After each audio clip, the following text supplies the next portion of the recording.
Hello दोस्तों, क्या हाल है। स्वागत है आपका अपने यूट्यूब चैनल निधि मैनेजमेंट्स में। आज इस वीडियो में हम बात करने वाले हैं म्यूचुअल फंड में लगने वाले टैक्स के बारे में। यदि आप म्यूचुअल फंड में नए हैं या इन्वेस्ट करते हैं तो आपके मन में भी यह सवाल बार बार आता होगा कि आखिरकार इसके ऊपर हमें कितना टैक्स लगता है। तो इस वीडियो में अंत तक बने रहिए। म्यूचुअल फंड में हमें इनकम टैक्स, सर्विस टैक्स या जीएसटी इस तरह के कोई भी टैक्स नहीं लगते। इसके ऊपर लगता है कैपिटल गेन। कैपिटल गेन क्या होता है?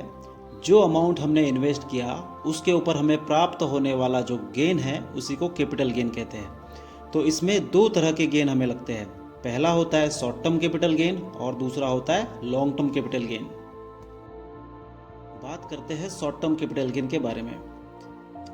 मान लो यदि मैंने कोई अमाउंट इन्वेस्ट किया है और उसे मैं 1 साल से पहले यदि विड्रॉल कर रहा हूँ तो उसके ऊपर मुझे देना होगा short term capital gain tax.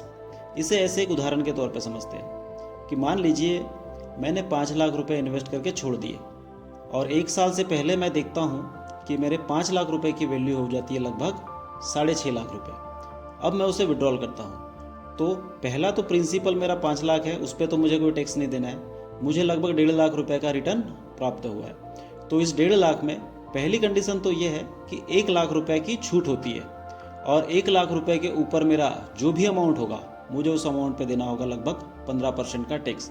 तो यहाँ पर 1 लाख छोड़ के मेरा ऊपर का अमाउंट बनता है 50,000 रुपये। तो 50,000 पे मुझे 15% के हिसाब से टैक्स देना होगा और वो बनेगा लगभग 7,500 रुपये।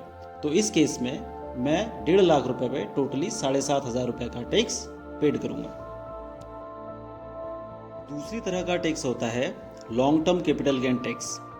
मान लीजिए कि मैंने कोई अमाउंट इन्वेस्ट किया है और उसे मैं 1 साल के बाद विड्रॉल करता हूं तो उसके ऊपर जो टैक्स चुकाना होगा वह होगा long term capital gain tax और यह होता है 10%। एक उदाहरण से समझते हैं कि मैंने अपने बच्चे के हायर स्टडी के लिए 5 लाख रुपए लमसम इन्वेस्ट करके छोड़ दिए। 15 साल बाद मैं देखता हूँ कि इस 5 लाख रुपए की वैल्यू लगभग हो जाती है 40 लाख रुपए। यहाँ मुझे 35 लाख रुपए का रिटर्न प्राप्त हुआ है। तो अब क्या मुझे इस 35 लाख रुपए के ऊपर 10% टैक्स चुकाना होगा? नहीं, ऐसा नहीं।